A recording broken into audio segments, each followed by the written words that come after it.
أعوذ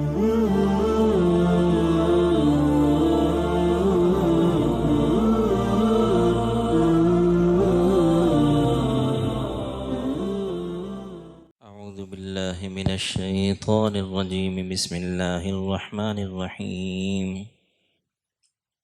أفتطمعون أن يؤمنوا لكم وقد كان فريق منهم يسمعون كلام الله ثم يحرفونه من بعد ما عقلوه وهم يعلمون. وَإِذَا لَقُوا الَّذِينَ آمَنُوا قَالُوا آمَنَّا وَإِذَا خَلَا بَعْضُهُمْ إِلَى بَعْضٍ قَالُوا أَتُحَدِّثُونَهُم بِمَا فَتَحَ اللَّهُ عَلَيْكُمْ لِيُحَاجُّوكُمْ بِهِ عِندَ رَبِّكُمْ أَفَلَا تَعْقِلُونَ. أَوَلَا يَعْلَمُونَ أَنَّ اللَّهَ يَعْلَمُ مَا يُسِرُّونَ وَمَا يُعْلِنُونَ. أَفَتَطْمَعُونَ أَن يُؤْمِنُوا لَكُمْ، کیا تم توقع رکھتے ہو کہ وہ تمہاری بات مان لیں گے، حالانکہ وَقَدْ كَانَ فَرِيقٌ مِّنْهُمْ يَسْمَعُونَ كَلَامَ اللَّهِ، کہ ان میں سے ایک گروہ جو اللہ کا کلام سن چکا، جو اللہ کا کلام سنتا ہے، ثم یحرفونہ من بعد ما عقلوہ، پھر وہ تحریف کرتے ہیں من بعد ما عقلوہ، اس کے بعد کہ انہوں نے سمجھ لیا، وہم یعلمون، حالانکہ وہ جانتے ہیں۔ وَإِذَا لَقُوا الَّذِينَ آمَنُوا، جب وہ ملتے ہیں ایمان والوں سے تو قالوا آمنا، تو وہ کہتے ہیں ہم ایمان لائے۔ وَإِذَا خَلَا، جب علیحدگی میں ہوتے ہیں، بعضهم الی بعض کے پاس، قالوا، تو کہتے ہیں اتحدثونہم، کیا تم ایسی باتیں ان سے بیان کرتے ہو، بما فتح اللہ علیکم، جو اللہ نے تم پر ظاہر کی، لیحاجوکم بہ، تاکہ وہ ان کے ذریعے سے تم سے جھگڑا کریں، عند ربکم، اللہ کے ہاں، اللہ کے سامنے۔ افلا تعقلون، کیا تمہیں عقل نہیں ہے؟ اولا یعلمون، کیا وہ جانتے نہیں، ان اللہ یعلم ما یسرون، کہ اللہ تعالیٰ جانتے ہیں، بے شک اللہ تعالیٰ جانتے ہیں، ما یسرون، جو وہ چھپاتے ہیں، وما یعلنون، اور جو وہ ظاہر کرتے ہیں۔ سورہ بقرہ کی آیت نمبر 75، اس سے ماقبل بھی بنی اسرائیل کا ہی ذکر چل رہا تھا، اور یہ آیات جو ہیں یہ بھی انہی کے متعلق ہیں، چونکہ آپ صلی اللہ علیہ وسلم ایک وقت تک ان کو دعوت دیتے رہے، تو آخر کار ایک وقت ایسا ہوتا ہے کہ جب حجت تام ہو جاتی ہے، جس کے بارے میں شروع قرآن پاک میں آیا ختم اللہ علیکم، کہ اللہ تعالیٰ مہریں لگا دیتے ہیں، ختم اللہ علی سمعہم و ابصارہم و غشاوہ، کہ اللہ تعالیٰ پھر ایسی مہر لگا دیتے ہیں کہ وہ حق بات کو سنتے ہیں تو سن کر قبول نہیں کرتے، وہ حق کو دیکھ رہے ہوتے ہیں، دیکھنے کے باوجود وہ قبول نہیں کرتے۔ تو یہ ایک وقت آتا ہے، اس کے بعد اللہ تعالیٰ مہر لگا دیتے ہیں، اور یہ ہوتا بھی کب ہے؟ ایک بندے کو چھوٹ دینے کے بعد، مہلت دینے کے بعد، اس کی ہٹ درمی دیکھنے کے بعد، پھر یہ بہت بڑی بدبختی کی علامت ہوتی ہے کہ اللہ تعالیٰ مہر لگا دے۔ تو یہ گویا کہ ایک آخری درجہ ہوتا ہے۔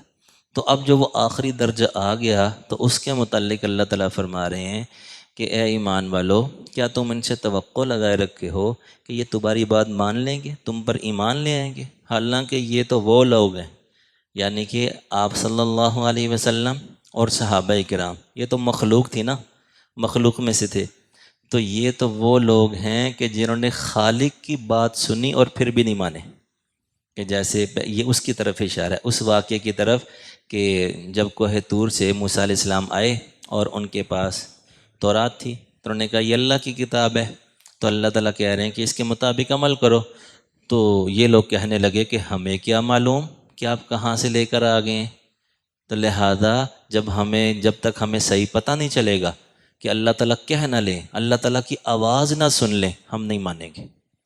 تو موسیٰ علیہ السلام نے دعا کی کہ یا باری تعالیٰ، کہ یہ بنی اسرائیل ہے، میری قوم ہے، تو یہ کہہ رہے ہیں کہ جب تک ہم اللہ کی کلام، اللہ کی آواز نہ سن لیں ہم نہیں مانیں گے۔ تو اللہ تعالیٰ نے فرمایا کہ ان کو کوہ طور پر لے آؤ، تو لہذا وہ پھر 70 بندوں کا انتخاب کیا گیا اور ان کو لے گئے۔ یہ واقعہ پہلے گزر چکا ہے، یہی تھوڑا سا پہلے۔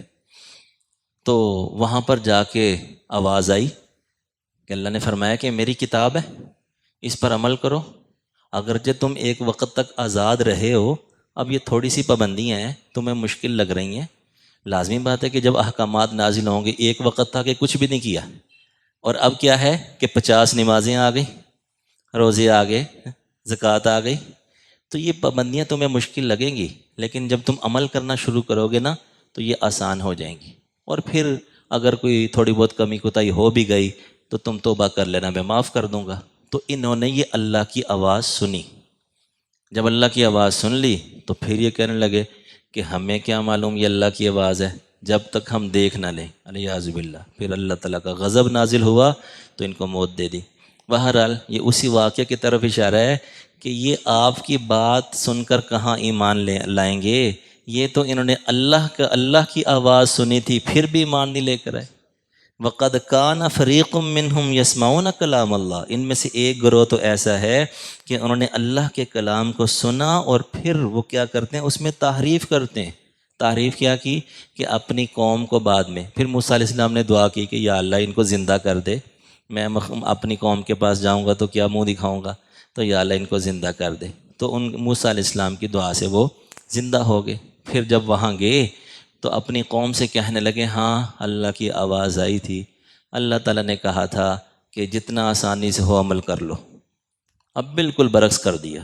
اللہ نے فرمایا تھا تم عمل کرو، عمل کرنے سے آسان ہو جائے گا، پھر بھی کمی کوتاہی ہوئی تو چلو توبہ کر لینا، میں معاف کر دوں گا، تو اس کو ایسے ہی بنا دیا، الٹ بنا دیا۔ تو ثم یحرفونہ، اللہ کی آواز سنی اور پھر کیا، اس کو تبدیل کر دیا، من بعد ما عقلوہ، بعد اس کے کہ انہوں نے سمجھ لیا تھا کہ اللہ تعالیٰ کیا فرما رہے ہیں، وہم یعلمون، اور وہ جانتے بھی ہیں۔ تو گویا کہ یہاں پر یہ بتلایا گیا کہ جس بندے کے اندر ضد اور ہٹ درمی ہوگی نا، اس کو ہدایت نہیں ملے گی۔ یہ ضد اور ہٹ درمی جو ہوتی ہے نا، یہ رکاوٹ ہوتی ہے ہدایت کے۔ اب دیکھیے کہ مشرکین مکہ کے اندر یہی چیز تھی، اب وہ تبلیغ کون کر رہے تھے، دعوت کون دے رہے، حضور نبی کریم صلی اللہ علیہ وسلم۔ آپ علیہ السلام کا واعظ سن رہے ہیں، آپ علیہ السلام کی تبلیغ سن رہے ہیں۔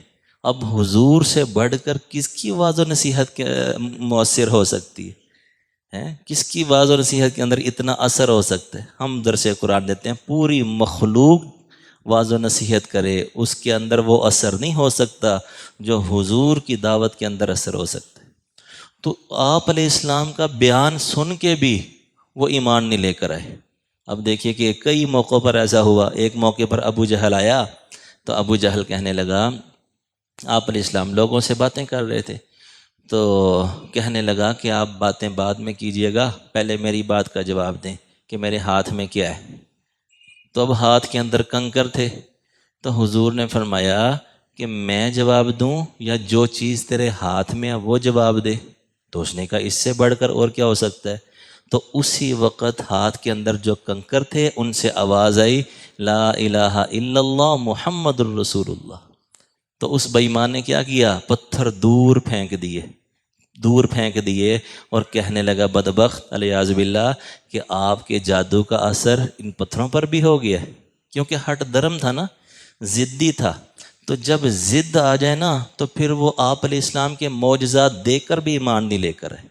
تو یہی چیز ان کے اندر تھی کہ یہ ضدی تھے، ہٹ درم تھے، حالانکہ یہ جانتے تھے کہ تورات کے اندر آپ صلی اللہ علیہ وسلم کے برحق ہونے کی نشانیاں موجود ہیں، علامتیں موجود ہیں، اس کے باوجود ایمان نہیں لے کر آئے۔ وجہ وہی ضد اور ہٹ درمی۔ اسی طرح شریعت کے اندر گویا کہ یہ جو تحریف ہوتی ہے نا، اس وقت تو ابتدا انہوں نے کی، لیکن آج تک یہ موجود ہے۔ گویا کہ ہمارے اندر، مسلمانوں کے اندر جو لوگ شریعت کا غلط مطلب بیان کرتے ہیں، غلط تفسیر بیان کرتے ہیں، وہ سب اس میں داخل ہیں۔ اس میں سر فہرست زندیق لوگ ہیں۔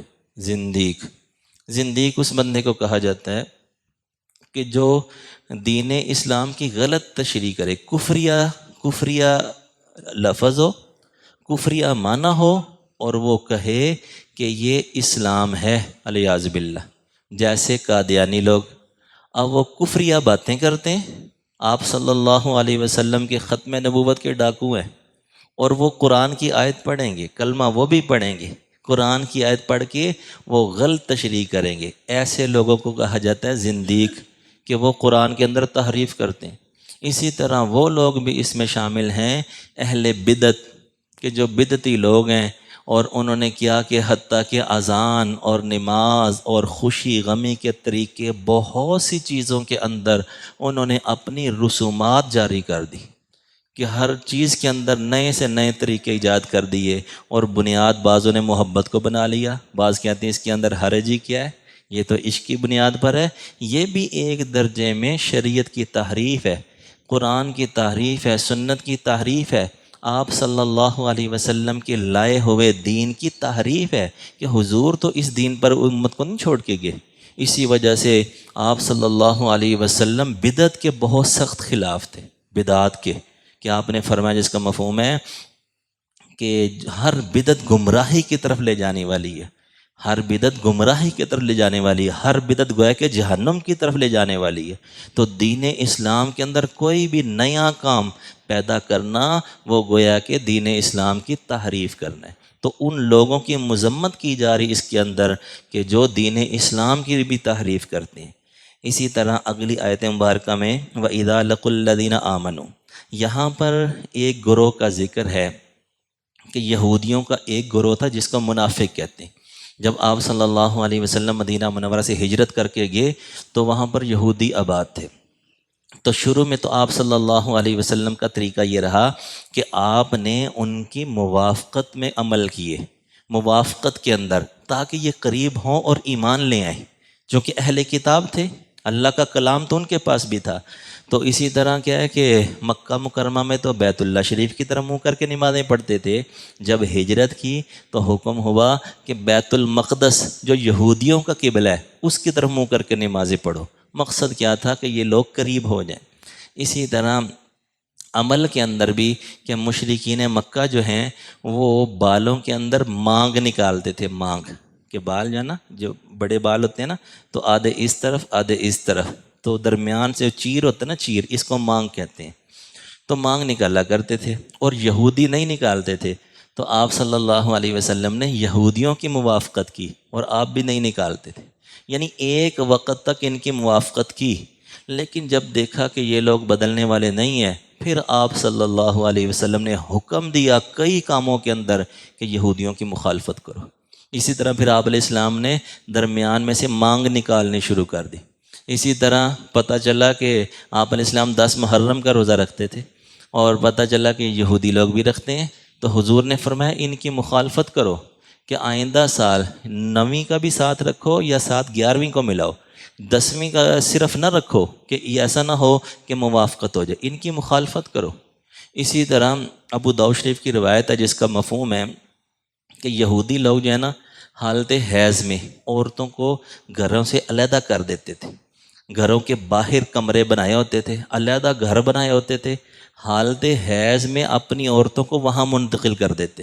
تو جب حضور کو پتہ چلا تو آپ علیہ السلام نے فرمایا اس عمل میں بھی ان کی مخالفت کرو، اپنی عورتوں کو گھروں میں رہنے دو، صرف ازدواجی تعلقات جو میاں بیوی کے تعلقات ہوتے ہیں وہ منع ہیں، باقی جس طرح پہلے رہ رہی تھیں اسی طرح حالت حیض میں بھی رہیں، اس معاملے میں بھی ان کی مخالفت کرو۔ اسی طرح کہ یہودی لوگ تہبند نہیں ڈالتے تھے، حضور نے فرمایا ان کی مخالفت کرو، تہبند ڈالا کرو۔ تو گویا کہ کتنے ہی کام ایسے ہیں کہ جہاں حضور نبی کریم صلی اللہ علیہ وسلم نے فرمایا کہ ان کی مخالفت کرو، یہودیوں کی مخالفت۔ اس کا دیکھیے کہ سب سے بڑا فائدہ کیا ہوتا ہے کہ جو حضور اتنی رحمت للعالمین ہے، سب کے لیے رحمت ہے، پھر وہ کہہ رہے ہیں کہ ان کی مخالفت کرو، ان کی مخالفت کرو۔ اس کا فائدہ یہ ہوتا ہے کہ بندہ دین کے اندر پختہ ہو جاتا ہے، اپنے کام کے اندر پختہ ہو جاتا ہے، اسلام کے اندر پختہ ہو جاتا ہے۔ جب تک دوسروں کی مخالفت نہ کریں، ہم کہیں چلو یار وہ بھی ٹھیک ہے، یہ بھی ٹھیک ہے، ایسے بھی ٹھیک ہے، نہیں، بلکہ آپ علیہ السلام کی تعلیمات سے پتہ چلتا ہے کہ دین اسلام کا ہر پہلو، ہر عمل درست ہے، باقی جو قومیں ہیں ان کی مخالفت ہے۔ کیونکہ اگر ہم نے اپنے لوگوں کو ان کے قریب کھڑا کر دیا تو کہیں ایسا نہ ہو کہ لوگ متاثر ہو گے اپنا دین ہی بدل لے کہ یار یہ تو بڑے اچھے لوگ ہیں۔ تو صحابہ کرام کی ایک صفت تھی متعصب فی الدین، کہ صحابہ کرام دین کے اندر بڑے غیرت مند تھے، کسی اور کی بات برداشت نہیں کرتے تھے۔ ایک مرتبہ حضرت عمر فاروق رضی اللہ تعالیٰ عنہ تورات کا مطالعہ کر رہے تھے، ویسے ہی تورات کھولی ہوئی مطالعہ کر رہے تھے، تو آپ صلی اللہ علیہ وسلم نے دیکھا تو آپ علیہ السلام کا چہرہ مبارک غصے کی وجہ سے سرخ ہو گیا، اتنا آپ علیہ السلام کے چہرے پر غصے کے آثار نمایاں ہو گئے۔ اور آپ نے فرمایا، جس کا مفہوم ہے کہ اے عمر، اگر یہ کتاب والا یعنی موسیٰ علیہ السلام اگر زندہ ہوتے تو وہ بھی میری اتباع کرتے۔ تو گویا کہ اہل باطل کی کتابوں کا مطالعہ کرنے سے بھی منع کر دیا۔ اسی طرح اہل باطل کی تقریریں نہیں سننی چاہیے، ہر بندے کی تقریر نہیں سننی چاہیے کہ جناب اب جس کو مرضی جو ہے نا یوٹیوب پر کھولا تو سننا شروع کر دیا، اب وہ پتہ نہیں کون سا بندہ ہے، کس طرح سے دین کی تشریح کرے گا، کیا کہے گا، ہر بندہ غلطی نہیں پکڑ سکتا۔ تو اس وجہ سے اہل باطل کو سننا بھی منع ہے۔ تو گویا کہ صحابہ کرام کی جو صفت تھی متعصب فی الدین، وہ مقصود ہے کہ ہر بندے کے اندر وہ صفت پیدا ہو۔ تو اب جب مدینہ منورہ میں گئے تو یہودیوں سے واسطہ پڑا، تو ایک گروہ ان کا اس نے ایک نیا رخ اختیار کر لیا منافقت کا۔ مکہ کے اندر ایک ہی تھا، مسلمان اور کافر۔ مدینہ منورہ میں شروع میں ایسے ہی تھا، مسلمان تھے یا کافر تھے، کافروں میں پھر اہل کتاب یہودی بھی تھے، عیسائی بھی تھے۔ لیکن یہودیوں کی ایک گروہ نے منافقت کا راستہ اختیار کر لیا کہ وہ کیا کرتے تھے کہ اوپر سے اسلام لے آئے تاکہ مسلمانوں کے فائدے بھی حاصل کر لیں، اور اندر سے یہودی تھے۔ تو ان کا ذکر اس آیت مبارکہ کے اندر ہے کہ وہ لوگ کیا کرتے ہیں، جب وہ ایمان والوں سے ملتے ہیں تو کہتے ہیں ہم ایمان لائے، ہم مومن ہیں۔ وَإِذَا خَلَا، اور جب علیحدگی میں ہوتے نا، بعض ملا بعض، آپس میں ہی سارے وہ منافق اکٹھے ہوتے، تو اس وقت جو ہے نا وہ کہتے کہ قَالُوا أَتُحَدِّثُونَهُمْ، جو ان کے بڑے تھے نا یہودیوں کے، تو وہ کہتے کہ تم اپنی اندر کی باتیں ان کو جا کے بیان کرتے ہو مسلمانوں کو، کہ یہ جو منافق لوگ تھے نا، یہ اپنے آپ کو منوانے کے لیے تاکہ مسلمان سمجھیں کہ ہم بھی مومن ہیں، تو یہ بتاتے کہ تورات کے اندر آپ علیہ السلام کے متعلق یہ علامتیں لکھی ہوئی ہیں، آپ بالکل برحق نبی ہیں۔ تو وہ ساری باتیں اندر کی بتاتے، تو ان کے بڑے ان کو ڈانٹتے کہ تم یہ باتیں کیوں وہاں جا کے بتاتے ہو، کہ کل کو کیا کریں گے، لِيُحَاجُّوكُمْ بِهِ عِندَ رَبِّكُمْ، وہ انہی باتوں کے ذریعے سے وہ حجت قائم کریں گے اللہ کے ہاں کہ یا اللہ ہمیں تو یہ کہتے تھے کہ ساری علامتیں پائی جاتی ہیں تورات کے اندر، آپ کی علامتیں لکھی ہوئیں، اور خود ایمان نہیں لاتے تھے، تو افلا تعقلون، تو ان کو ڈانٹتے کہ تمہیں عقل نہیں۔ تو اللہ تعالیٰ نے جواب دیا اولا یعلمون، کیا یہ جانتے نہیں ہیں، ان اللہ، منافق لوگ جانتے نہیں ہیں، منافق کا مطلب کہ اندر سے کافر اوپر سے مسلمان، تو یہ منافق لوگ جانتے نہیں ہیں کہ ان اللہ یعلم ما یسرون وما یعلنون، کہ اللہ تعالیٰ تو ظاہر کو بھی جانتے ہیں اور باطن کو بھی جانتے ہیں، تو کس کو دھوکہ دے رہے ہیں؟ گویا کہ منافق بندہ اپنے آپ کو ہی دھوکہ دے رہا ہے۔ کیوں؟